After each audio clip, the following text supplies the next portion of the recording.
Welcome back guys in new episode. तो पिछले episode में मैंने आपको बताया था कि हमारे जो हीरोज हैं वो एक डांस पार्टी में जाते हैं जो कि पोकेमॉन परफॉर्मर्स के लिए ऑर्गेनाइज की जाती है, जहां हमारे हीरोज डांस करते हैं और मस्ती भी करते हैं और लास्ट में वे एक टैग बैटल करते हैं जो होता है एस एंड सरीना वर्सेस मिएट एंड जेम्स। और इस टैग बैटल में एस और सरीना जीत जाते हैं और उसी बैटल में सरीना की ईवी सिल्वियन में इवॉल्व हो जाती है और वे सभी वापस अपनी जर्नी को कंटिन्यू कर देते हैं। तो आज करने वाला हूँ पोकेमॉन XYZ के एपिसोड 13 को एक्सप्लेन। तो लेट्स गेट स्टार्टेड।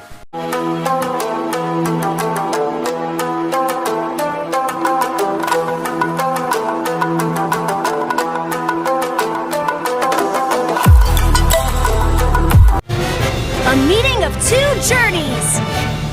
तो एपिसोड की स्टार्टिंग में हमें दिखाया जाता है कि एस और सोयर आपस में बैटल कर रहे होते हैं, जिसमें एस का हलूचा सोयर के शेलगोन को हरा देता है। उसके बाद सोयर अपने नए पोकेमोन को निकालता है जो होता है होनेज, बट वो पोकेमोन एस के पिकाचू के एक झटके में ही हार जाता है। और फिर सोयर अपना लास्ट पोकेमोन निकालता है जो होता है स्केप्टाइल। उसके बाद एस अपने ग्रीनिंजा का यूज करता है और फिर वे दोनों बैटल को स्टार्ट कर देते हैं। सबसे पहले ग्रीनिंजा कट का यूज करता है बट स्केप्टाइल उससे बच जाता है। उसके बाद एस का ग्रीनिंजा एरियल एस का यूज करता है, तभी स्केप्टाइल लीफ ब्लेड का यूज करके उससे रोक देता है। फिर हम देखते हैं अलान को जो कि कुछ ढूंढ रहा होता है और तभी उसे एस और सोयर के बैटल की आवाज आती है। उसके बाद हम देखते हैं कि हमारे हीरोज के बीच एक बहुत तगड़ी बैटल चल रही है और फिर स्केप्टाइल लीफ स्टॉर्म का यूज करता है जो कि ग्रीनिंजा को काफी ज्यादा डैमेज कर देता है। और उसके बाद एस और ग्रीनिंजा का वापस से बॉन्ड बनने लगता है, जिसे देखकर सोयर और अलान दोनों ही हैरान हो जाते हैं। उसके बाद एस का ग्रीनिंजा एरियल एस का यूज करता है और सोयर का स्केप्टाइल हार जाता है। फिर सोयर एस से पूछता है कि एस ये सब तुमने कैसे किया, पर एस कहता है कि मुझे खुद नहीं पता कि मैंने ये सब कैसे किया। और अलान भी ये सब देखकर चौंक जाता है। उसके बाद हम देखते हैं कि हमारे हीरो जो है वो पोकेमॉन सेंटर में है और वे अपने पोकेमॉन्स को ठीक करा रहे हैं। उसके बाद सोयर एस से कहता है कि तुम्हारा जो ग्रीनिंजा है वो बैटल में अलग लग रहा था और तुम दोनों ये कैसे कर लेते हो। तब एस कहता है कि मुझे नहीं पता कि ये सब कैसे होता है। फिर सरीना और क्लेमेंट उससे कहते हैं कि ये तो हम भी नहीं जानते कि ये सब कैसे होता है। फिर एस कहता है कि जब भी हम दोनों बैटल करते हैं तब मुझे लगता है कि ग्रीनिंजा मेरा ही हिस्सा है। तब सोयर कहता है कि लगता है तुम्हारा बॉन्ड बहुत ज्यादा अच्छा है और इसलिए तुम दोनों बैटल में आपस में जुड़ जाते हो। फिर हम देखते हैं टीम रॉकेट को जो कि पिकाचू को चुराने का प्लान बना रही होती है। फिर हमें दिखाया जाता है लाइजेंडर को जो कि अलान से बात कर रहा होता है और वो अलान को बताता है कि हमारे प्लान के मुताबिक काफी मेगा एवोल्यूशन एनर्जी इकट्ठी हो गई है। उसके बाद सोयर हमारे हीरो से विदा लेता है और अपनी जर्नी में आगे बढ़ने लगता है। तभी अलान एस के पीछे से पोकेमॉन सेंटर में चला जाता है। फिर हमें दिखाई जाती है टीम प्लेयर जो कि एक मशीन बना रही होती है और उनके पास ज़ायगार्ड की सेल फोम भी होती है और वो उनकी मदद से एक एक्सपेरिमेंट करते हैं। वो उस मशीन की मदद से बहुत दूर फायर करते हैं और जिस जगह वो फायर करते हैं उस जगह एक बहुत बड़ा पेड़ उग जाता है और वो कहते हैं कि हमारा एक्सपेरिमेंट सफल हुआ। उसके बाद जो हमारे हीरोज हैं वो सभी सोए हुए होते हैं, तभी वहाँ एक रोबोट हैंड आ जाता है और पिकाचू को उठा लेता है। तभी हमारे हीरोज देखते हैं कि ये टीम रॉकेट का काम है। पिकाचू उन पर थंडरबोल्ट मारने की कोशिश करता है बट वो नाकाम हो जाता है। उसके बाद वो पिकाचू को लेकर जाने लगते हैं लेकिन हमारा एस उनका पीछा करने लगता है। तभी टीम रॉकेट अपने पोकेमॉन्स का यूज करती है और उनसे एस पर हमला करने के लिए कहती है, लेकिन तभी वहाँ अलान का चार्जार्ड आ जाता है और एस को बचा लेता है। उसके बाद चार्जार्ड ड्रैगन क्लो अटैक का यूज करता है जिसके कारण पिकाचू छूट जाता है और वो थंडरबोल्ट का यूज करता है और टीम रॉकेट एक और बार उड़नचू हो जाती है। उसके बाद एस अलान को थैंक यू कहता है और अलान भी एस के पिकाचू की तारीफ करता है। अलान एस से कहता है कि मैं तुमसे एक पोकेमॉन बैटल करना चाहता हूँ और एस उसका चैलेंज एक्सेप्ट कर लेता है। उसके बाद वे दोनों बैटल फील्ड पर आ जाते हैं। अलान अपने चार्जार्ड को चूज करता है और एस अपने ग्रीनिंजा को चूज करता है। तो एस का ग्रीनिंजा वाटर सुरिकेन से बैटल को स्टार्ट करता है लेकिन अलान का चार्जार्ड उसे ड्रैगन क्लो की मदद से रोक देता है। उसके बाद एस का ग्रीनिंजा कट का यूज करता है लेकिन तभी चार्जार्ड फ्लेम थ्रोअर का यूज कर देता है और फिर अलान अपने चार्जार्ड को मेगा इवॉल्व करने लगता है और वे सभी ये सब देखकर हैरान हो जाते हैं और उसे देखकर एस और ग्रीनिंजा में और भी ज्यादा जोश आने लगता है। उसके बाद चार्जार्ड ड्रैगन क्लो का यूज करता है लेकिन ग्रीनिंजा कट से उसे रोक देता है। फिर ग्रीनिंजा डबल टीम का यूज करता है बट चार्जार्ड फ्लेम थ्रोअर से उसे ढूंढ लेता है। ग्रीनिंजा उस पर वापस से हमला करता है लेकिन चार्जार्ड उस पर थंडर पंच से हमला कर देता है जिससे ग्रीनिंजा काफी ज्यादा डैमेज हो जाता है। अलान चार्जार्ड से एक और बार थंडर पंच का यूज करने के लिए कहता है जिससे लगने के बाद एस का ग्रीनिंजा जमीन पर गिर जाता है। उसके बाद एस कहता है कि लगता है अब वक्त आ गया है असली ताकत दिखाने का और तभी एस और ग्रीनिंजा का आपस में बॉन्ड बनने लगता है, जिसे देखकर अलान वापस से हैरान हो जाता है। उसके बाद ग्रीन निंजा एरियल एज का यूज करता है, लेकिन तभी चार्जार्ड उस पर थंडर पंच से हमला करता है, जिसकी वजह से ग्रीन निंजा और एस कमजोर होने लगते हैं और तभी चार्जार्ड ब्लास्ट बर्न का यूज करके बैटल को खत्म कर देता है और एस का ग्रीन निंजा हार जाता है। और इस बैटल में एस काफी ज्यादा थक जाता है। एस अलान से कहता है कि हम कभी वापस से बैटल जरूर करेंगे। अलान कहता है ठीक है। एस कहता है कि हमें अभी और भी स्ट्रॉन्ग बनना है और उसके बाद एस अलान को अपना नाम बताता है और अलान एस को अपना नाम बताता है। फिर पोकेमोन सेंटर में एस सोच रहा होता है कि ग्रीन निंजा में ऐसी पावर कहां से आती है। फिर क्लेमेंट कहता है कि चिंता मत करो, इसमें हमारी साइंस मदद करेगा, हमें सिर्फ कुछ एनालिसिस करने होंगे, जिसे सुनकर एस बहुत ज्यादा खुश हो जाता है और अलान भी अपनी जर्नी पर वापस से निकल जाता है। फिर हमें लास्ट में टीम फ्लेयर दिखाई जाती है, जो कि कहती है कि हमारा एक्सपेरिमेंट फिर से कामयाब हो गया है और ये एपिसोड यहीं खत्म हो जाता है। तो ये वाला एपिसोड आपको कैसा लगा कमेंट में जरूर बताना। वीडियो पसंद आई हो तो वीडियो को लाइक करना मत भूलना। मिलते हैं पोकेमोन के ऐसे ही किसी नेक्स्ट एपिसोड में, तब तक के लिए बाय।